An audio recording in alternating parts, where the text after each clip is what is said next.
Olá, meus queridos irmãos e irmãs em Cristo, sejam bem-vindos a mais um vídeo deste canal Vida com Deus. Meu nome é Larissa e hoje vamos falar sobre 5 práticas que me ajudam a estudar a Bíblia. E eu espero que elas te ajudem também. Vamos lá?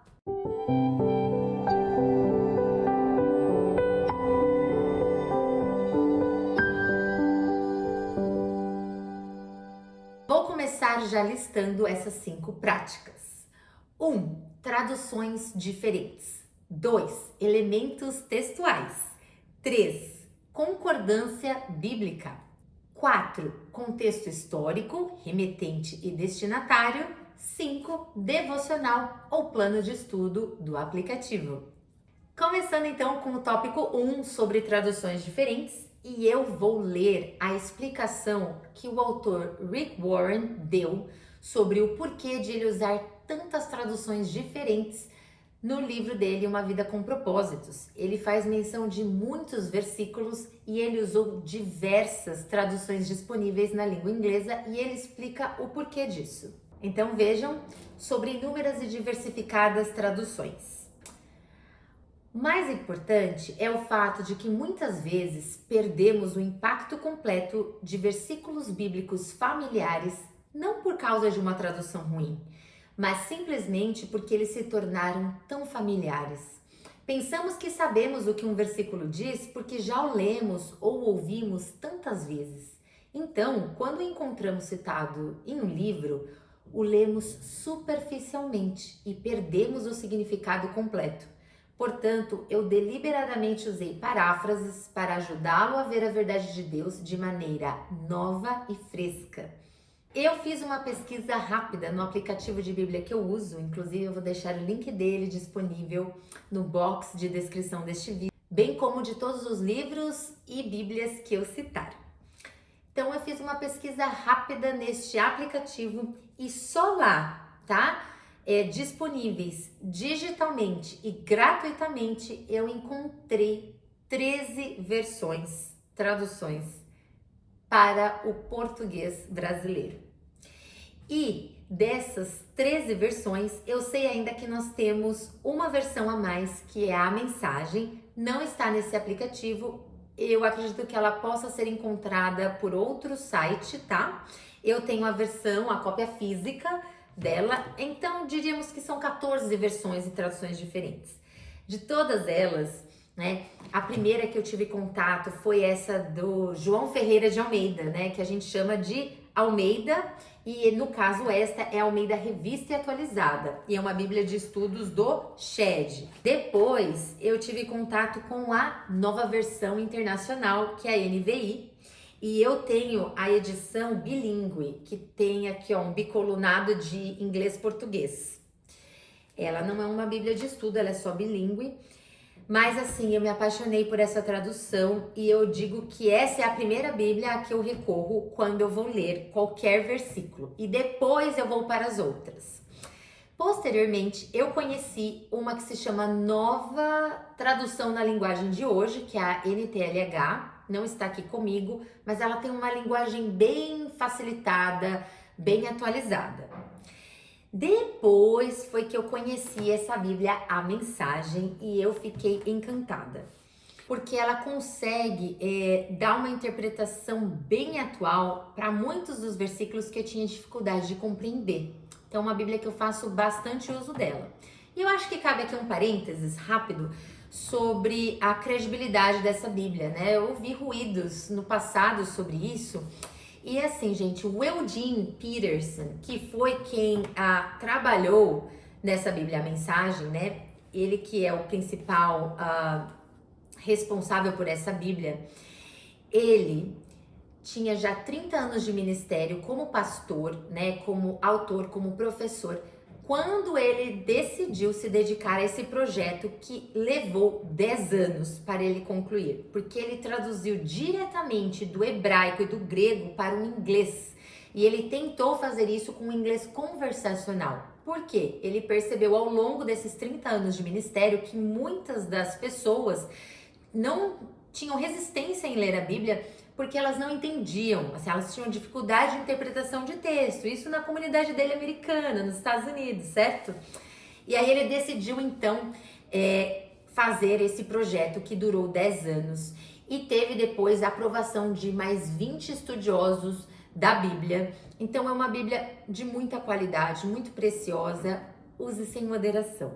Recentemente eu conheci uma outra tradução, que é a Bíblia Sagrada Nova Versão Transformadora, a NVT, e assim foi um presente ter descoberto essa tradução, porque eu conhecia o equivalente em inglês, que é a New Living Translation, a NLT.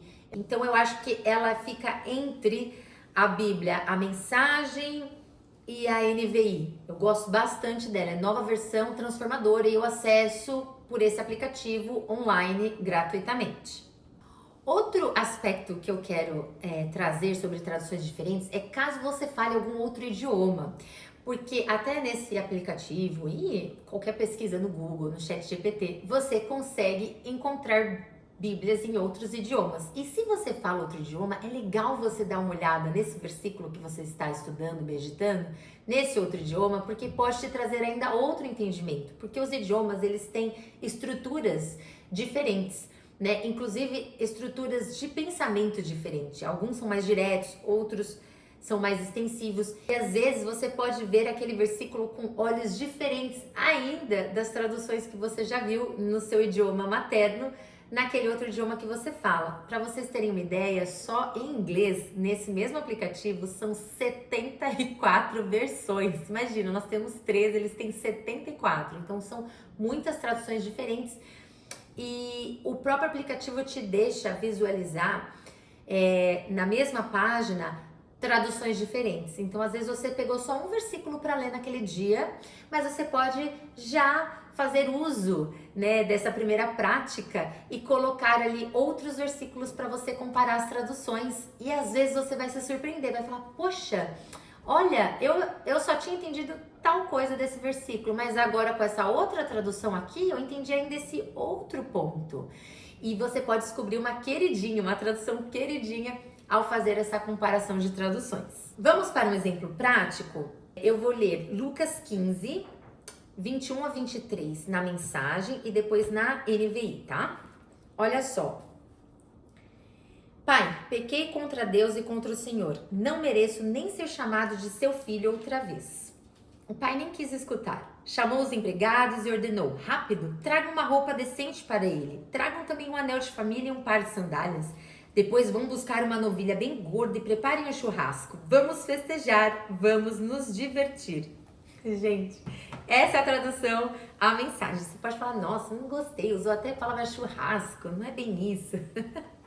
Vamos ler os mesmos versículos agora na NVI. O filho lhe disse: pai, pequei contra o céu e contra ti. Não sou mais digno de ser chamado teu filho. Mas o pai disse aos seus servos: depressa, tragam a melhor roupa e vistam nele. Colocam um anel em seu dedo e calçados em seus pés. Tragam um novilho gordo e matem-no. Vamos fazer uma festa e alegrar-nos. Deu para comparar aqui duas traduções dos mesmos versículos. Aí você pode dizer: poxa, eu prefiro a NVI ou eu prefiro a mensagem. Aqui eu acho que preferência tudo bem. Agora não é dizer que porque a gente prefere uma, a outra seja ruim, tá? Não necessariamente a nossa preferência indica que uma é boa e a outra seja ruim, né? É só questão de que elas são diferentes e às vezes você vai preferir uma tradução para determinada passagem e outra tradução para uma outra passagem, né? A minha formação em letras com especialização em tradução e depois eu fiz uma especialização em editoração. Então esse universo, né, das letras, de tradução e de livros é o meu universo, né? Foi o meu estudo formal, secular, e eu tenho que trazer isso, né, e aplicar no meu estudo bíblico. Eu acho que é muito enriquecedor. Agora, gente, vamos para um segundo exemplo prático e vamos usar a ARA, a Almeida Revista Atualizada, e a mensagem, tá? Então, Romanos 12 é um versículo queridinho meu. Rogo-vos, pois, irmãos, pelas misericórdias de Deus, que apresenteis o vosso corpo por sacrifício vivo, santo e agradável a Deus, que é o vosso culto racional. Por muito tempo, essa foi a única Bíblia a que eu tive acesso. Então, esse versículo já falava ao meu coração, mesmo que não de tão fácil entendimento, né? Eu já tinha ouvido pregação a respeito disso, o pastor da minha igreja local sempre falou sobre esse versículo também. Então, eu já até conhecia, assim, a interpretação e já tinha um discernimento claro sobre esse versículo. Mas vamos combinar que numa primeira leitura não é tão fácil assim de entender. O que é um sacrifício vivo, santo e agradável? Né? O que é um culto racional? Vejam como Eugene Peterson traduz. No caso ele traduziu para o inglês, mas aí nós traduzimos para o português. Ficou assim, olha: portanto, com a ajuda de Deus, quero que vocês façam o seguinte: entreguem a vida cotidiana, dormir, comer, trabalhar, passear, a Deus como se fosse uma oferta. Gente, essa já logo na primeira leitura, né? Você nem precisa fazer outra leitura desse texto para você já entender, então, o que é essa oferta, né? É a entrega da sua vida cotidiana, de atividades como dormir, comer, trabalhar, passear, atividades do dia a dia, entregar isso a Deus como uma oferta. Por isso é que eu falo, não se restringam a apenas uma tradução, tá? A segunda prática é prestar atenção nos elementos textuais. O que seria isso? Seria prestar atenção nos elementos da própria língua portuguesa, né? Do texto que você está lendo. Eu vou dar aqui um contexto muito importante sobre a Bíblia e a sua divisão em capítulos e versículos. Tá, então eu vou falar primeiro sobre a divisão do Antigo Testamento. Então, os judeus, eles trabalharam nessa divisão primeiramente por marcadores de parágrafo, depois eles dividiram a Torá por seções e posteriormente ainda os maçoretas, entre os séculos 6 e 10 depois de Cristo, eles fizeram a divisão final em versículos, tá? Já do Novo Testamento, só foi em 1205 que o Stephen Langton, que era um professor da Universidade de Paris, ele fez a divisão por capítulos, tá? 1205, que foi feita a divisão da nossa Bíblia, do Novo Testamento, por capítulos. E aí foi apenas em 1551 que Robert Stephanus, que ele era impressor estudioso francês, e ele foi quem acrescentou números de versículos ao Novo Testamento grego, né? E mais tarde a uma Bíblia em latim em 1555. E aí sim o seu sistema foi logo adotado por outras traduções de Bíblia. E finalmente, né, a aceitação das Bíblias protestantes aconteceu em 1560, que foi quando pela primeira vez apareceram essas divisões de versículo na Bíblia de Genebra. É muito interessante notar que por mais que os manuscritos originais não tivessem essa divisão que nós temos hoje, né, por capítulos e versículos, foi muito proveitosa essa divisão, né? Ela facilitou a modo como a gente estuda, como a gente lê, a própria leitura pública das escrituras foi de uma forma diferente por conta desses versículos, muito mais fácil de consultar também. O único ponto que os estudiosos dizem é que, como no passado, né, originalmente não tinha essa divisão por versículos, às vezes a divisão causa uma interrupção no fluxo, ou mesmo separa ideias que pertenciam ao mesmo núcleo, ao mesmo contexto. Por isso que é tão importante a parte dos elementos textuais. Então, vejam aqui em Mateus 6:25. Olha como começa. Portanto, eu lhes digo, não se preocupem com sua própria vida, quanto ao que comer ou beber, nem com seu próprio corpo, quanto ao que vestir. Não é a vida mais importante que a comida e o corpo mais importante que a roupa? Vejam, isso aqui é a minha NVI, né? 6:25. Começa esse versículo, logo aqui, ó, no topinho dele, né? Antes dele, vem um subtítulo, né? Então é um subtema, as preocupações da vida. Porque além dos livros, né, dos capítulos e versículos, as Bíblias geralmente têm essa classificação dos subtemas ali dentro, né? Do livro ou da carta. E essa daqui, então, tá assim, esse bloco de versículos como as preocupações da vida. Porém, o primeiro versículo desse bloco começa com portanto. Portanto, é o quê? Essa palavrinha é uma conjunção conclusiva. Ai, Larissa, agora eu preciso saber de análise sintática, classe gramatical para estudar a Bíblia? Não, é só para a gente prestar atenção que o versículo desse bloco de versículos começou com um portanto. E portanto, mesmo que você não conheça a classe gramatical, não tem problema nenhum.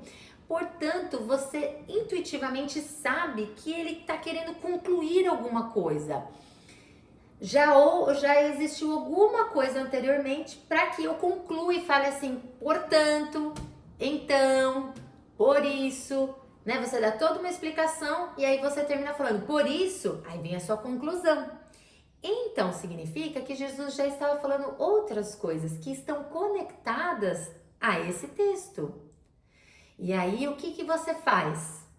Vai estudar sobre classe gramatical? Não, você só vai para os versículos anteriores. E nos versículos anteriores aqui, os versículos imediatamente anteriores, eles falam sobre os tesouros no céu. Esse é o subtema. E é muito interessante que ele vai falar sobre a noção de não acumular o tesouro na terra, mas acumular no céu. Ele diz que os olhos são a candeia do corpo, então se os seus olhos forem bons, todo o seu corpo será cheio de luz. E ele termina falando de que nós não podemos servir a dois senhores, não temos como servir a Deus e ao dinheiro. E aí ele vai, portanto, então é interessante ter essas outras coisas em mente quando eu for continuar o versículo aqui. Esse bloco sobre as preocupações da vida.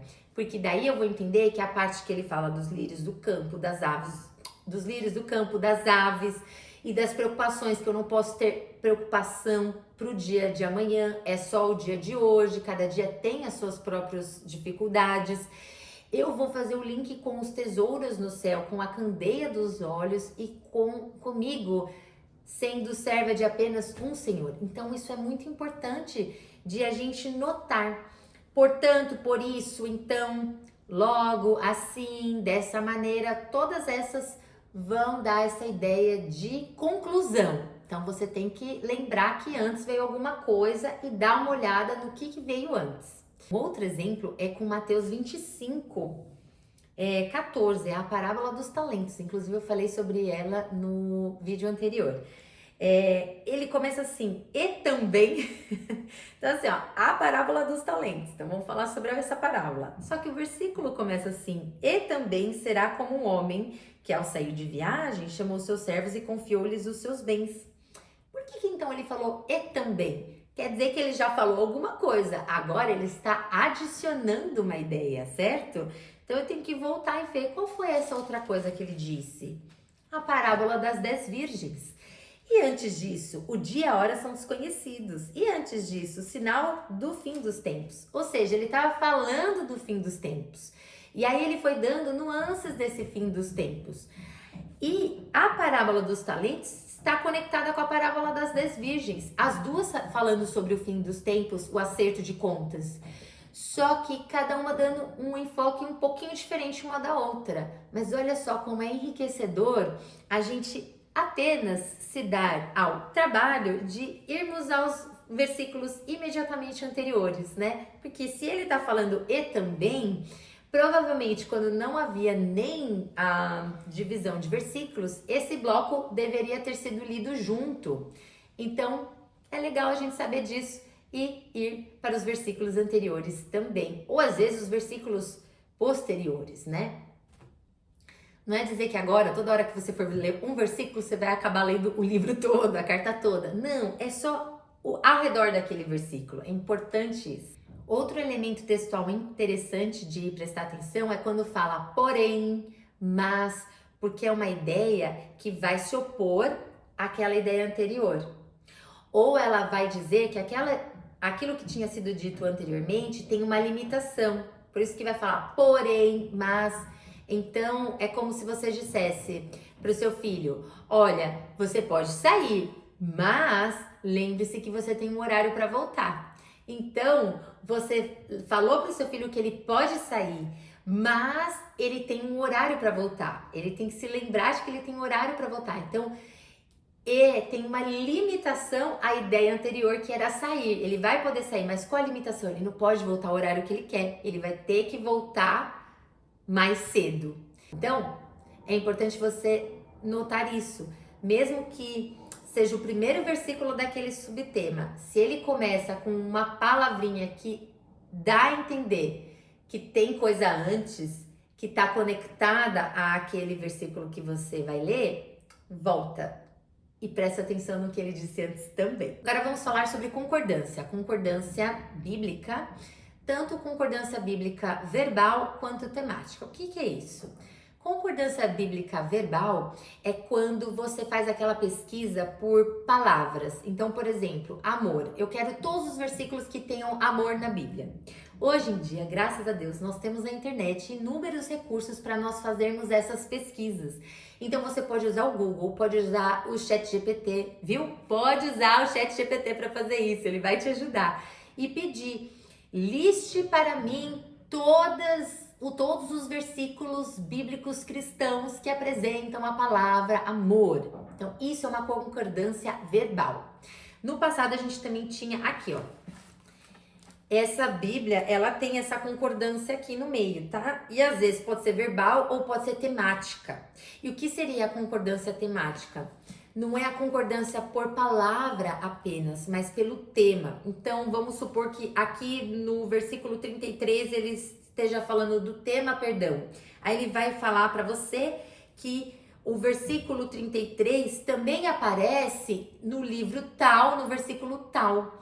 Ou seja, aquele tema apresentado no versículo 33 também está presente em outro livro, em outro capítulo, outro versículo. E hoje em dia nós conseguimos fazer isso também online. A mesma coisa, você faz, pergunta, liste para mim todos os versículos que apresentam o tema amor. Então, não necessariamente vai ter a palavrinha amor no versículo, mas o tema vai ser amor. Então, gente, é importante sabermos fazer uso da tecnologia, né? De usarmos a nosso favor, inclusive no estudo bíblico. O quanto tem me ajudado é impressionante, né? No passado, a gente acessava conteúdo por meio de Barça, de enciclopédia, das bibliotecas, né? Ou até mesmo do ensinamento passado de geração a geração por fala. E hoje em dia nós temos também esses recursos na internet, recursos digitais. Então, muitas vezes você queria estudar bastante a Bíblia, queria ver o que outros teólogos e estudiosos já falaram sobre aquele versículo, e você tinha que comprar aqueles comentários volumosos, carésimos, ainda hoje eles são caros. Hoje em dia você acessa muita coisa online, tem diversos sites, tanto em língua portuguesa, língua inglesa tem ainda mais, que conseguem oferecer inúmeros recursos, né, gratuitos para você estudar a Bíblia, para você acessar essas concordâncias bíblicas verbais e temáticas, ou o próprio, né, simples, assim, o próprio Google, o ChatGPT, o aplicativo da Bíblia que eu sempre comento, né, ele consegue buscar versículos que tenham aquela palavra, ou você consegue também, nesse aplicativo, por exemplo, filtrar os cursos, os estudos bíblicos curtinhos, que são às vezes de 3, 5 dias, por temas. Então a gente pode e deve usar todos esses recursos no nosso estudo bíblico. Agora, a quarta prática é o contexto histórico, remetente destinatário. Ai, Larissa, mas agora toda hora que eu for ler um versículo eu tenho que ver isso? Não, é só uma prática que pode te ajudar a se aprofundar num texto, ou que você tiver interesse de se aprofundar, ou justamente aquele texto que você não engoliu muito bem, você não aceitou muito bem. Falou, que estranho, eu nem faço assim hoje em dia, ninguém faz assim hoje em dia, isso aqui é até errado hoje em dia. Aí parece que porque a gente sentiu aquele desconforto de ser tão diferente do que a gente faz, da nossa cultura hoje em dia, a gente bloqueia, inclusive, o entendimento e a aplicabilidade daquele versículo para a nossa vida. E é isso que não pode acontecer.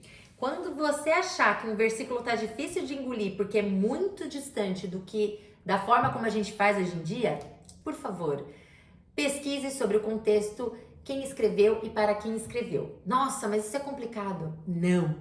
De novo, Google, ChatGPT, qualquer pesquisa rápida, tá na palma da sua mão, você consegue saber o contexto histórico, destinatário e remetente. Inclusive, as Bíblias de Estudos sempre trazem isso. Essa Bíblia, a mensagem da Bíblia de Estudos, ela traz essa parte e, gente, é super, super curto. É assim, é uma folha, tá? Então, são 2 páginas. Às vezes é uma página e meia só. E você já tem uma ideia, é um panorama, tá? Do que estava acontecendo naquele período, no período em que aquela carta ou aquele livro foi escrito. Quem é o autor daquele livro, né? Além de o Espírito Santo e da Trindade, quem é o autor do livro e para quem foi escrito aquele livro ou aquela carta.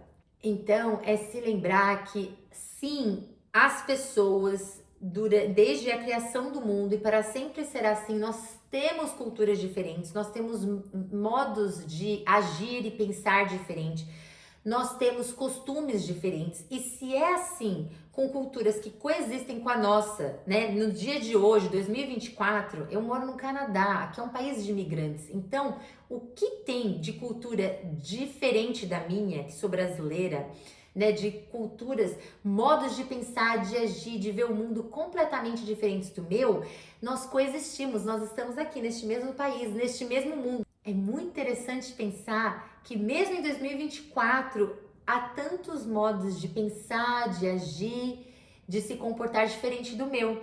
Imagine então, nesse contexto de, sei lá, 4.000 anos atrás, com certeza vai ser diferente, com certeza vai ter elementos completamente diferentes e que talvez não sejam nem mais aceitos por aquela cultura, tá? Descrita aqui na Bíblia. Porque a vida é um rio, ela flui, ela não para, as coisas são alteradas, modificadas.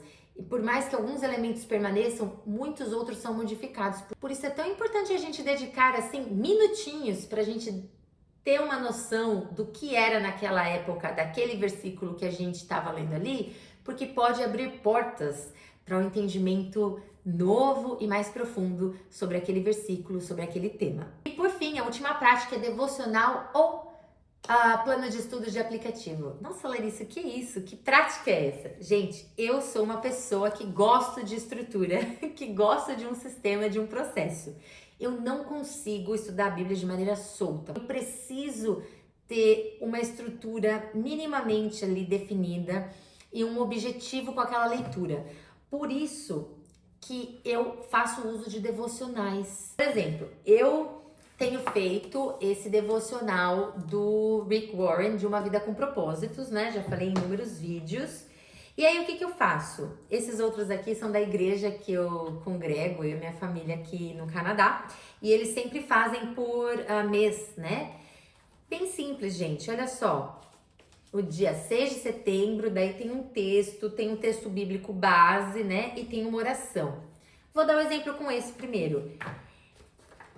Eu não sei o que eu vou estudar da Bíblia, mas eu me comprometi a fazer esse devocional. Afinal, ele é curto, são 2 pagininhas bem pequenininhas. Eu sei que não vai me tomar mais do que 10 minutos. Então eu leio, além de ser abençoada por isso, porque sempre seremos abençoados se estivermos com o nosso coração, o nosso espírito aberto a isso. Aqui a base foi, olha, Mateus 5,13. Aí pode ser que quando eu li esse versículo, assim que eu comecei o devocional, ou algum outro versículo mencionado aqui no meio, no final, me saltou aos olhos aquele versículo e eu li de uma maneira diferente. Falei, gente, que versículo lindo. Deixa eu abrir Mateus 5. Deixa eu ver o que vem antes de Mateus 5,13 e o que vem depois. Daí, o que acontece? No fim, eu tô na Bíblia, já estou estudando a Bíblia e às vezes nem terminei meu devocional. Mas ele me foi importante para eu ter essa vontade de começar e às vezes até me conduzir à própria Bíblia. Porque nessa vida agitada, apressada, se você não tiver muito claro o que você vai fazer com a Bíblia, quando você abrir a Bíblia, pode ser que isso seja um impedimento emocional, você nem se motive a começar a estudar. Esse é o problema. Porque a gente se sente sozinho, a gente se sente perdida, a gente se sente solto. Tem tantos vídeos sobre qual livro começar. Tem gente que vai de Gênesis a Apocalipse, tem gente que vai por livros, né? Então vou ler eu vou ler Mateus, vou ler João, ou vou ler as cartas, né? Então vou começar com Romanos, ou vou ler personagens bíblicos, né? Vou ler sobre Davi, vou ler tudo sobre José. Isso pode ser parte do seu estudo bíblico, com certeza, você pode funcionar muito bem assim, mas às vezes, para ter o hábito diário do estudo da palavra, se é uma coisa que você estruturou sozinho e você ainda não engatou, não pegou o ritmo, você pode nem querer começar aquele dia porque você fala, ai, eu vou, começo, eu nem sei onde eu paro, eu nem sei quantos versículos eu faço por dia, eu nem sei quantas histórias de Davi eu leio por dia. Então aquilo já acaba sendo um empecilho para você não estudar a Bíblia. Quando o que a gente precisa, eu já até falei isso no vídeo sobre converse com Deus o dia inteiro, é ler pelo menos um versículo. E gente, vamos aplicar essas outras práticas? Peguei um versículo. Vamos pegar esse versículo xodó. Romanos 12, 1. Inclusive, eu acho que é muito o propósito desse canal, né? O chamado desse canal, que é sobre essa entrega nossa a Deus, esse nosso relacionamento com Deus, né? Gosto muito. Então, Romanos 12, 1. Rogo-vos, pois, irmãos, pelas misericórdias de Deus, que apresenteis vosso corpo por sacrifício vivo, santo e agradável a Deus, que é o vosso culto racional. Vamos supor que esse versículo aqui apareceu para mim no meu aplicativo, que me apresenta um versículo por dia. Então, o versículo do dia era esse. Aí, o que eu faço? Traduções diferentes, lembram? Eu procuro no próprio aplicativo ali, eu coloco as outras traduções para comparar. Então, eu já li 2, 3 traduções. Ali, Deus já pode ter me revelado coisas mais profundas. Vamos supor que eu só tire tempo disso, mas eu vou ficar pensando, meditando nesse versículo em algum aspecto diferente de uma tradução para outra. Aí eu vou ficar curiosa de, nossa, aqui ele começa com rogo-vos, né? Legal. Ele tá falando sobre a nova vida, esse é o subtema. O que será que ele falou depois? Olha, ele vai falar de dons espirituais, que interessante. Aí, às vezes eu falo, vou ler aqui rapidinho e leio. Ou aí falamos do elemento textual, né? Ou às vezes eu falo assim, poxa, eu gostei tanto disso, de sacrifício vivo, santo e agradável a Deus. Será que a Bíblia fala sobre sacrifício vivo, santo e agradável a Deus? Ou sacrifício vivo, ou culto racional em outros versículos? Pesquisa. A Bíblia apresenta outros versículos com a ideia de culto racional ou de sacrifício vivo? Pergunta no Google, no ChatGPT, ele vai te dar uma lista. E aí você pode falar assim, nossa, que interessante, por que será que ele escreveu isso, né, Paulo? Ou nem sei quem escreveu isso, vamos ver. Olha, foi Paulo. Paulo escreveu a quem? Aos Romanos. Puxa, por isso que chama Romanos essa carta, porque é a carta que Paulo escreveu a Romanos. Olha, um versículo só, você pode aprender muita coisa em pouco tempo se você aplicar essas práticas simples. Eu espero que essas práticas te motivem a estudar a Bíblia, né? Tenham te oferecido outros recursos para você estudá-la e de forma alguma trazer peso ou sobrecarga para você, sabe? Nossa, como é difícil estudar a Bíblia. Eu tenho agora que ver tudo isso quando eu pegar essa Bíblia para estudar? Não, pelo contrário, é justamente para mostrar que com ações pequenas, simples e rápidas, em um versículo só, você já pode expandir o seu entendimento, o conhecimento da Bíblia e dar oportunidade assim ao Espírito Santo de revelar aquilo que ele tem especialmente para você naquele dia, naquele momento. Amém, meus queridos irmãos e irmãs em Cristo. Espero vocês no próximo vídeo. Maranata!